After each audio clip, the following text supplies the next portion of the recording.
Olá, irmãos, graça e paz. O tema dessa exposição sobre questões últimas é ética. Biblicamente, podemos definir ética da seguinte maneira: é o conjunto de regras e princípios que estabelecem como os seres humanos devem viver diante de Deus e do seu próximo. Em nossos relacionamentos, estamos sempre analisando condutas, fazendo julgamentos morais sobre política, sobre outras pessoas e sobre nós mesmos. Isso é necessário para as tomadas de decisões e para vivermos em ordem na sociedade. Podemos dizer que as condutas de um indivíduo como Adolf Hitler ou um governo que torna o aborto legal são erradas. Mas a base da questão ética não é quais ações são erradas, mas por que determinadas ações são erradas e outras não. Isso significa que precisamos de um padrão que defina o que é certo e errado, o que é bem e o que é mal. Ou seja, um padrão que estabeleça objetivamente e universalmente o porquê devemos agir de determinadas maneiras e não de outras. Isso nos leva à pergunta: será que existe um padrão ético objetivo e universal que governa e obriga todos os seres humanos a viverem de determinada maneira? Ou será que a moralidade é subjetiva? Cada um faz o que lhe der na telha, como advoga o relativismo ético? Ou o que define esse padrão são convenções de determinadas sociedades que mudam de acordo com o tempo, ou seja, uma ética social e progressiva. Ou citando mais um exemplo, o utilitarismo, que afirma que uma ação é correta quando resulta no maior bem para o maior número de pessoas. Quando falamos sobre ética, devemos definir por qual padrão ético devemos viver. Por exemplo, como conhecer e aplicar a maneira correta de tratar meu cônjuge e meus filhos? Como devemos tratar nossos amigos e nossos inimigos? Como um patrão deve tratar seus empregados e vice-versa? Por qual padrão julgamos que um irmão na igreja está em pecado e como devemos discipliná-lo? Por quais leis o Estado instituído por Deus deve governar? Concluímos que precisamos conhecer esse padrão ético pelo qual julgamos todas as nossas ações. Isso significa que a ética necessita da epistemologia e da metafísica. A única resposta possível para essa questão é que o conhecimento desse padrão é possível porque Deus o revelou a nós. Sabemos que Deus criou e controla toda a realidade. Isso significa que há uma distinção entre o Criador e as criaturas. Visto que Deus é o Criador, ele é independente das suas criaturas e suas criaturas são dependentes dele. Isso significa que Deus tem o direito de estabelecer como deve se relacionar com sua criação. O homem foi criado segundo a imagem de Deus, sendo capaz de raciocinar e de relacionar-se com Deus e com seus semelhantes. Essa relação entre Deus e o homem e seus semelhantes é definido pela palavra lei de Deus, revelada a nós. Ou seja, Deus é a fonte da ética. É Deus, por meio da Escritura Sagrada, quem define o padrão de bem e mal, certo e errado, e responsabiliza os homens por viverem de acordo com esse padrão. O nosso padrão ético é tudo que está normativamente declarado e claramente deduzido da Escritura Sagrada. No princípio, Deus criou o homem bom e deu a sua revelação a ele, o padrão ético pelo qual o homem deveria viver, como está escrito em Gênesis, capítulo 2, versículo 16 e 17. E o Senhor, Deus, lhe deu esta ordem: de toda árvore do jardim comerás livremente, mas da árvore do conhecimento do bem e do mal não comerás, porque no dia em que dela comeres, certamente morrerás. Era correto para Adão comer de todas as árvores do jardim, e errado comer da árvore do conhecimento do bem e do mal, porque Deus assim ordenou. Ou seja, não havia nada de errado com a árvore em si. O que tornou errado Adão comer da árvore foi o mandamento de Deus. Gordon Clark afirma o seguinte: isso pode ser visto também no mandamento de Deus para Abraão sacrificar Isaac. Somente o mandamento de Deus fez o sacrifício humano ser correto e obrigatório para Abraão. Segue-se que era pecado Abraão desobedecer a Deus. Quando Adão e Eva caíram por tentarem se colocar no lugar de Deus, ou seja, como o único que tem o direito de definir o bem e o mal, eles e todos os seus descendentes se tornaram transgressores da lei e incapazes de praticar qualquer bem que os tornassem aceitáveis diante de Deus. Suas obras, a partir de então, estavam manchadas pelo pecado. Isso significa que todos os da raça humana, exceto o nosso Senhor Jesus Cristo, precisam de redenção. Um mediador que se colocasse entre nós e Deus, sofrendo a maldição divina. Isso aconteceria quando Cristo, o descendente de Eva, representaria os eleitos cumprindo a lei e na cruz recebendo a maldição da lei em nosso lugar. Precisamos aqui, meus irmãos, também compreender que após a queda, o padrão da lei de Deus não é diminuído para que os seres humanos que eram agora incapazes de obedecê-la. Há uma ideia absurda de que se Deus dá uma lei ao homem é porque ele tem a capacidade de obedecer essa lei. Ou seja, a responsabilidade humana pressupõe liberdade humana. Mas isso é uma falácia humanista que alega que se o homem não for livre para obedecer, Deus não pode responsabilizá-lo pelo pecado punindo. Além do homem não ser livre do decreto causativo de Deus sobre todas as coisas, os homens agem segundo determinado por Deus. Deus é a causa última de todas as coisas. Disso nós sabemos. Porém, devemos também entender que após a queda, a situação do homem é de incapacidade total. A natureza humana tornou-se escrava do pecado e vive sempre a obedecer o seu Senhor, ou seja, o pecado. Sendo assim, o homem não consegue fazer escolhas sem ser influenciado por sua natureza má. O homem natural é totalmente incapaz de escolher o bem espiritual, amar a Deus e fazer a sua vontade. O homem possui escolhas, isso é verdade. Essas escolhas são responsabilidade humana, mas suas escolhas não são livres de sua natureza. Para que o homem possa escolher Deus e praticar sua lei, é necessária uma mudança em sua natureza, transformando-a. Isso só é possível através de uma ação soberana do Espírito Santo, o novo nascimento. Vejamos alguns textos que mostram que o homem é totalmente incapaz de buscar a Deus, obedecendo a Deus por si só após a queda. Pode o etíope mudar sua pele, ou o leopardo as suas malhas? Então podereis também vós fazer o bem, habituados que estáis a fazer o mal? Jeremias capítulo 13, versículo 23. Jeremias fala de Israel, que recebeu a lei perfeita de Deus no Sinai. Deus os mandou escolher entre bênção e maldição. Mas o profeta nos mostra que isso não significa liberdade de escolha, mas responsabilidade. Sabemos que o povo foi punido por pecar contra a lei de Deus. Mas Jeremias diz que eles eram incapazes de obedecer esta lei. Mateus capítulo 7, versículo 18 diz assim: árvore má não pode produzir frutos bons. Aqui o nosso Senhor Jesus Cristo afirma que uma árvore, uma analogia a uma pessoa, é incapaz de produzir frutos contrários à sua natureza. Ou seja, ela não tem liberdade de agir para o bem. Em Romanos capítulo 8, versículo 7 e 8, diz assim: a mentalidade da carne não se submete à lei de Deus, nem pode fazê-la. Quem é dominado pela carne não pode agradar a Deus. Vemos que o apóstolo Paulo afirma com clareza que ninguém pode se submeter à lei de Deus em seu estado natural, em seu estado de escravidão espiritual.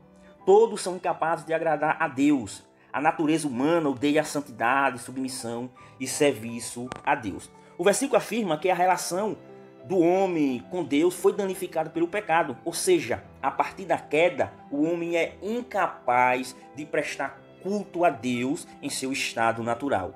Mas também afirma que Deus continua a lidar com o homem, responsabilizando-o por meio da lei, mesmo este sendo incapaz de obedecê-la. Um versículo usado por aqueles que afirmam que responsabilidade pressupõe liberdade, que o homem, para ser punido, considerado responsável por seus pecados, deve ser livre, é Gênesis capítulo 4, versículo 7, que diz assim: se procederes bem, não é certo que serás aceito? Se todavia procederes mal, eis que o pecado jaz à porta, o seu desejo será contra ti, mas a ti cumpre dominá-lo. Esse texto é usado pelos defensores dessa ideia que o homem só pode ser responsável se for livre para obedecer, pois Deus não daria uma lei ao homem que seria incapaz de obedecê-la. Eles usam esse texto erroneamente, porque o texto não está afirmando que Caim tinha o poder em si de dominar o pecado, porque Caim era escravo do pecado.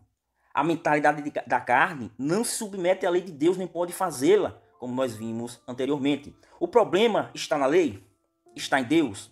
A lei exige algo demais? Não. O problema está na incapacidade humana pós-queda em obedecê-la. Romanos capítulo 7, versículo 14 e 15 diz assim: porque bem sabemos que a lei é espiritual. Eu, porém, sou carnal, vendido à escravidão do pecado, porque nem mesmo compreendo o meu próprio modo de agir, pois não faço o que prefiro, e sim o que detesto.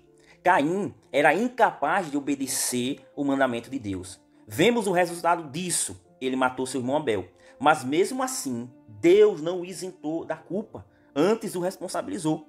Mesmo ele não sendo livre de sua natureza pecaminosa para obedecer a Deus. Responsabilidade humana não pressupõe liberdade humana. Os homens são responsáveis não porque são livres, mas porque há um padrão que ordena que eles vivam de acordo com esse padrão, a lei divina.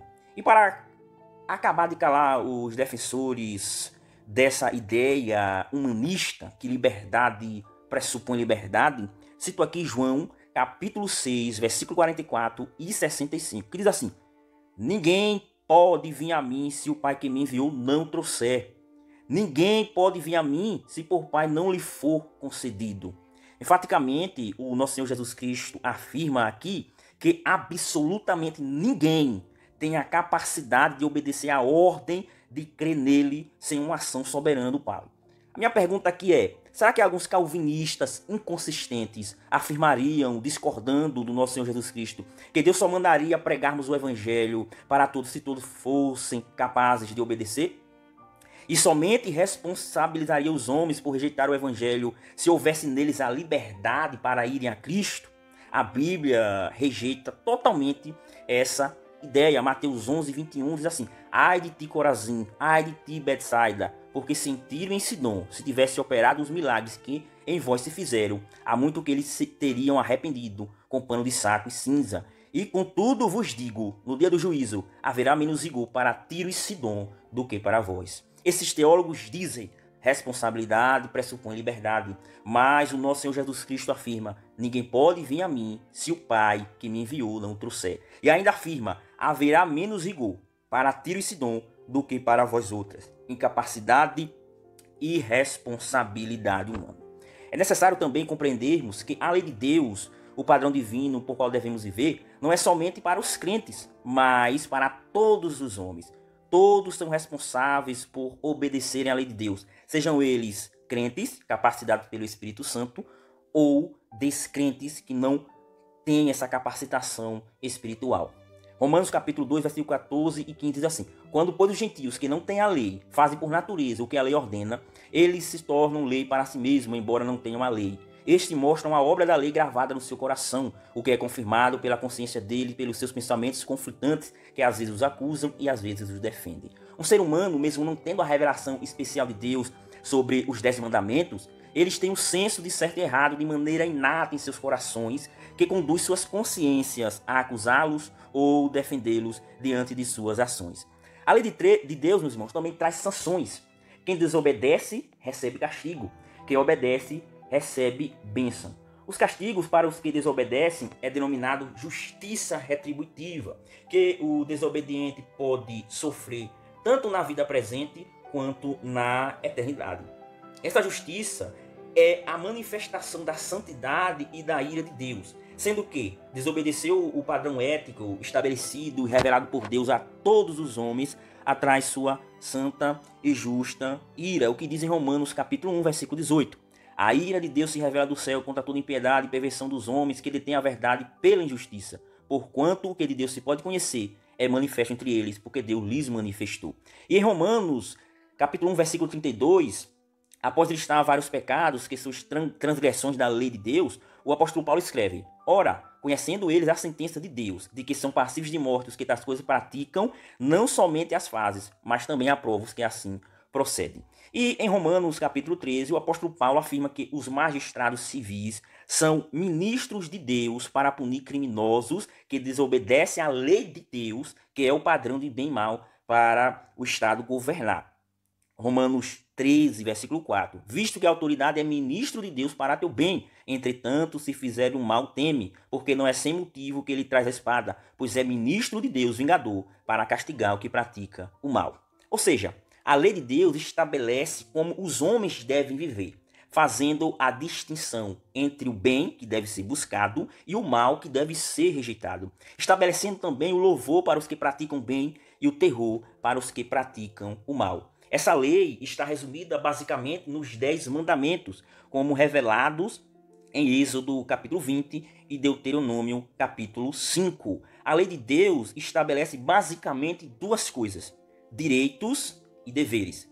Tomando como exemplo o sexto mandamento, lá em Êxodo capítulo 20, versículo 13, que diz: não matarás, literalmente, não assassinarás. Neste mandamento é estabelecido o direito à vida a todos os homens. Também é estabelecido o dever que todos os homens têm de proteger a vida humana.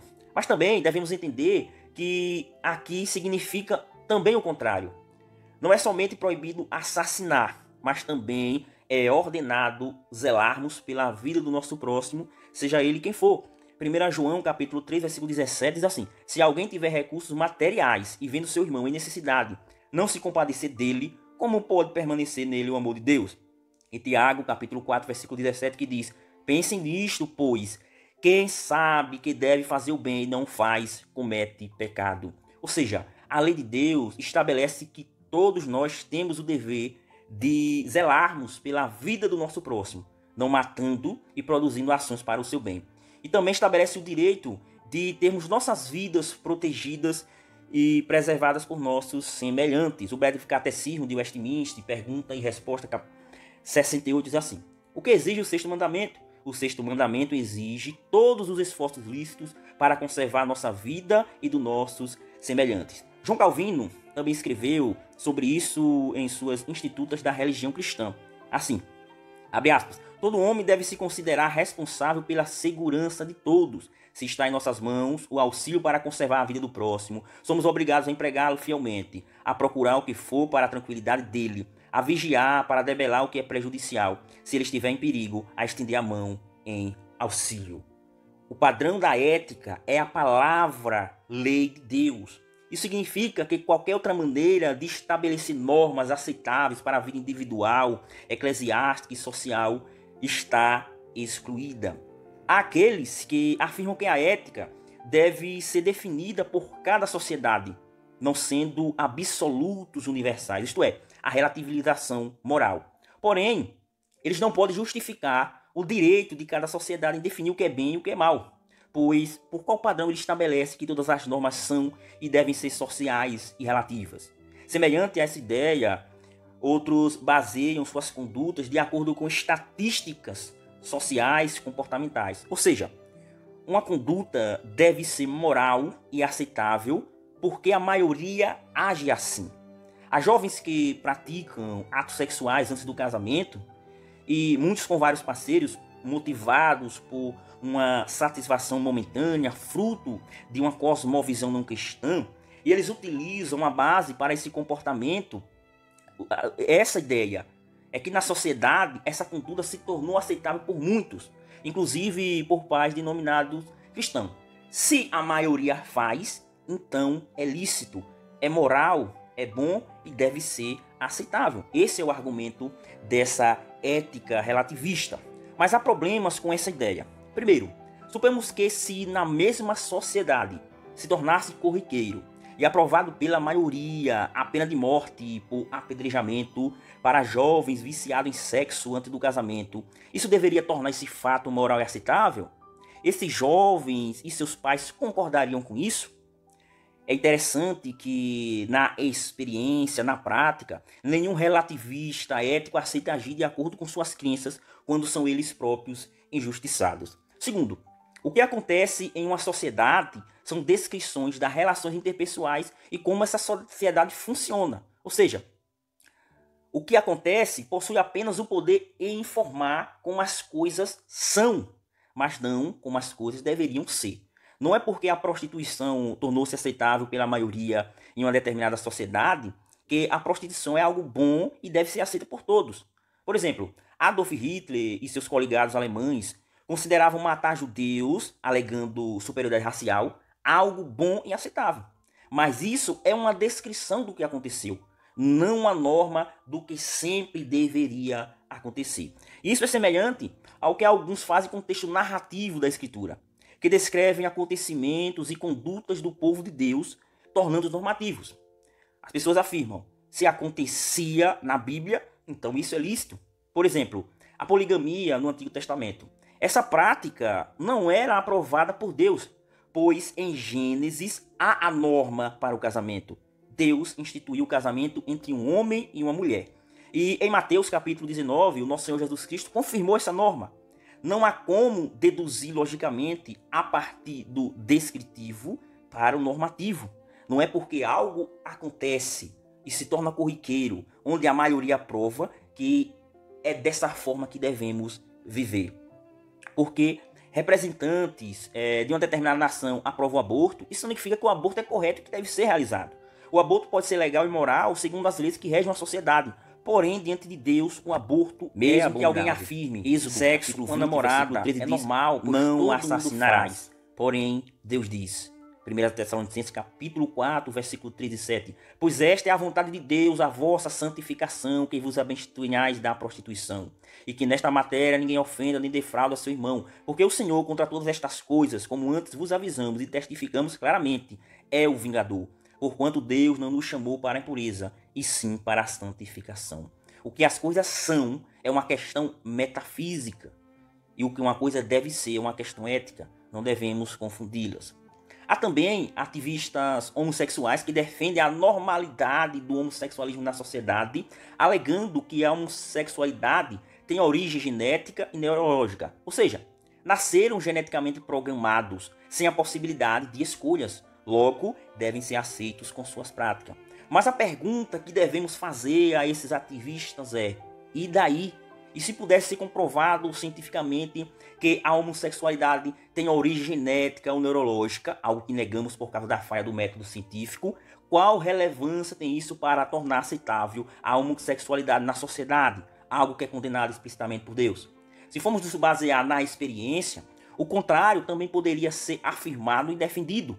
Muitos homens nascem com desejos heterossexuais, casam com uma só mulher e é fiel à sua esposa até o fim de sua vida. Porém, esses homens também poderiam ser inclinados naturalmente a trair suas esposas. Mas isso deve ser aceitável na sociedade e buscado a legalização do adultério?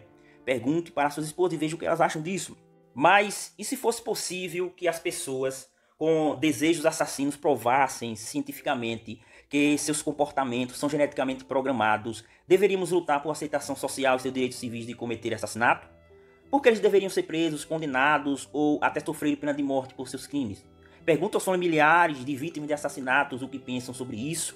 Vemos aqui que temos dois pesos, duas medidas. Os ativistas homossexuais podem dizer: nascemos assim, logo devemos ser aceitos com nossas práticas. Mas Deus diz: com homem não te deitarás como se fosse mulher. É abominação. Levítico 18, versículo 22. O fato de serem geneticamente inclinados ao pecado não faz do pecado algo moralmente aceitável. O que é certo e o que é errado, o que é aceitável ou inaceitável em uma sociedade, é o que Deus diz em sua palavra. A palavra de Deus é a autoridade suprema da ética. Quando Deus fala, o homem se cala e obedece ou sofre o juízo por causa da desobediência. Não há nada na Escritura afirmando que pessoas nascem especificamente homossexuais. Deus criou homem e mulher e os uniu no casamento. Estes deveriam multiplicar-se. Isso não é o bastante para anular qualquer outro tipo de relação sexual? É verdade que herdamos a corrupção do pecado em nossa natureza, desde a concepção no ventre materno. Mas isso provém da transgressão à lei de Deus, não da criação divina original. Deus não criou o homem pecador, ele criou o homem bom. Porém, o homem caindo em transgressão desviou do propósito original de Deus. Também devemos analisar que não há nenhum caso na Escritura em que Deus aceite que seres humanos vivam na imoralidade, baseado na incapacidade natural do ser humano em fazer o bem. Por exemplo, quando Davi cometeu adultério com Batseba, Deus o exortou e o castigou por isso. Em sua grande confissão, no Salmo 51, Davi reconheceu ter transgredido a lei de Deus, mesmo afirmando que sua natureza pecaminosa vinha desde o ventre na terra. Salmo 51, versículo 5 diz assim: Eu nasci na iniquidade, e em pecado me concebeu minha mãe. Versículo 3: Pois eu conheço as minhas transgressões, e o meu pecado está sempre diante de mim. Versículo 4: Pequei contra ti somente, e fiz o que é mal perante os teus olhos, de maneira que serás tido por justo no teu falar e puro no teu julgar. A esperança para homossexuais não é ouvir os seus representantes, ativistas e cientistas, mas ouvir Deus falar em sua palavra, reconhecendo como Davi que é um pecador, clamando por redenção. Deus que fala em sua palavra, lei, mostrando que tal pecado é condenável, também fala oferecendo gratuitamente a esperança no Evangelho, mostrando como o homem pode ser perdoado dos seus pecados mediante a fé em nosso Senhor Jesus Cristo, sendo justificados, regenerados e capacitados pelo Espírito Santo a obedecer à lei de Deus. Há também os adeptos da ética utilitarista que afirma que uma ação é correta e moral quando resulta no maior bem para o maior número de pessoas. Devemos analisar se, logicamente, isso pode ser verdadeiro. O utilitarismo é uma falácia, pois requer um cálculo impossível de ser calculado. Como saber que uma determinada ação presente beneficiará o maior número de pessoas no futuro? Isso requer um conhecimento exaustivo do futuro que é impossível ao homem. Por exemplo, Adolf Hitler, baseado no maior bem para a sua raça, matou milhões de judeus. Será que algum utilitarista moderno aprovaria isso antes de acontecer? Explodir o próprio corpo matando várias pessoas, visando o bem maior de meu grupo religioso, seria algo bom e moral? Analise se o seu povo, a sua religião, for a vítima de tal ato. Também seria necessário haver um padrão absoluto do bem para sabermos qual bem é maior. Qual é esse padrão? Os utilitaristas podem nos fornecer? Há também os adeptos da ética situacional, que também é relativista e antinomiana, que alegam que o amor substituiu a lei. Eles rejeitam regras e absolutos universais para guiar nossas ações, alegando que os seres humanos devem ser livres para escolherem suas ações baseadas apenas no amor. Mas qual o padrão de amor utilizado por eles? Como sabemos que uma ação é amorosa ou não? E se o significado de amor divergir entre pessoas em uma mesma situação? Por exemplo, se houvesse um incêndio em um determinado local, havendo somente neste local tempo de um homem salvar apenas uma pessoa, a esposa ou sua amante, baseado no amor situacional, quem deveria ser salvo por este homem? A esposa? Talvez a amante desse homem não pensasse assim. Os da ética situacionista não tem como definir o padrão de amor igual para todas as pessoas em todas as situações. Porém, Cristo afirma: se me amais, guardareis os meus mandamentos. E Paulo diz em Romanos, versículo 13, versículo 9, assim: pois estes mandamentos, não adulterarás, não matarás, não furtarás, não cobiçarás, e qualquer outro mandamento, todo se resume neste preceito: ame o seu próximo como a si mesmo. Aqui, amar não é agir no escuro sem uma direção. Amar é tratar o nosso próximo de acordo com a palavra de Deus. Ou seja, o amor tem um padrão. A Bíblia define qual é esse padrão.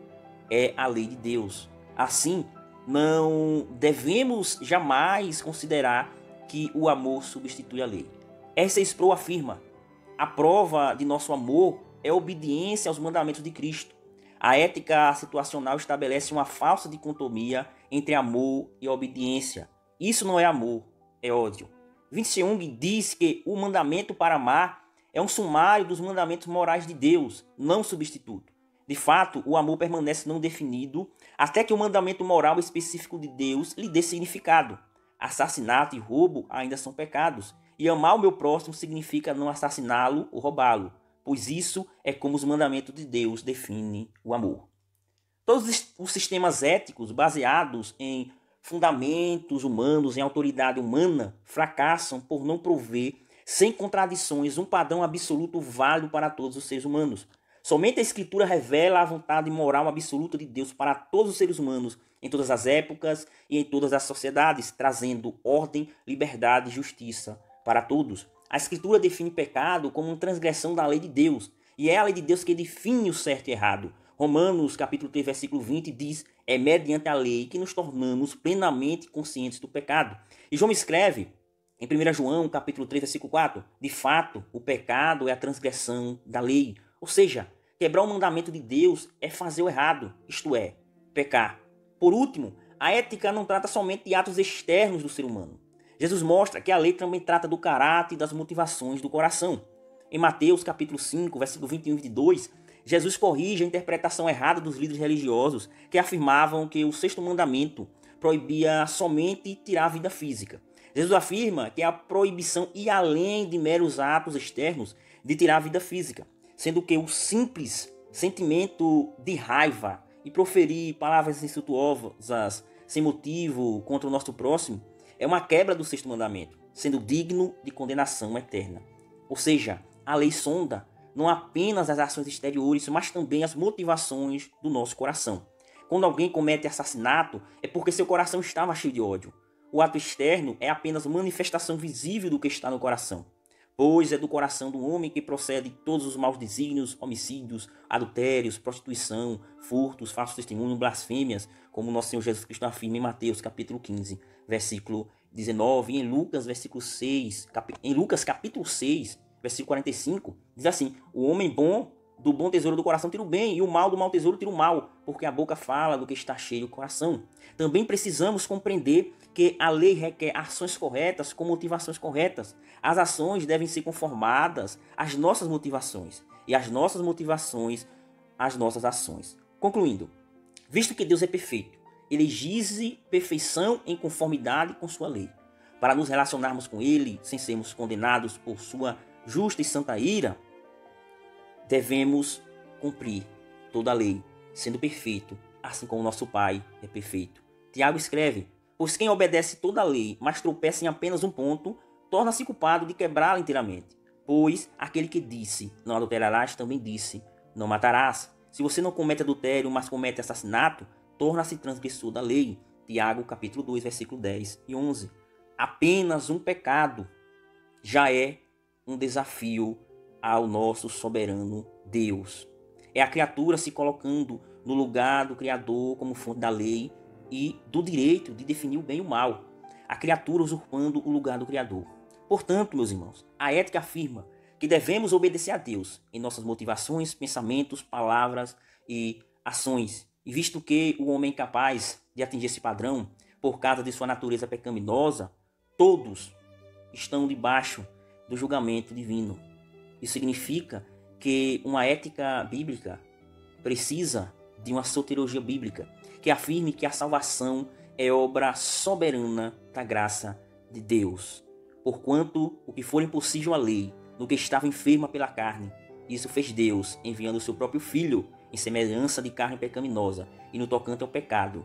E com efeito condenou Deus na carne o pecado, para que todo aquele que nele crê não pereça, mas tenha vida eterna. Romanos capítulo 8, versículo 3, João 3, 16.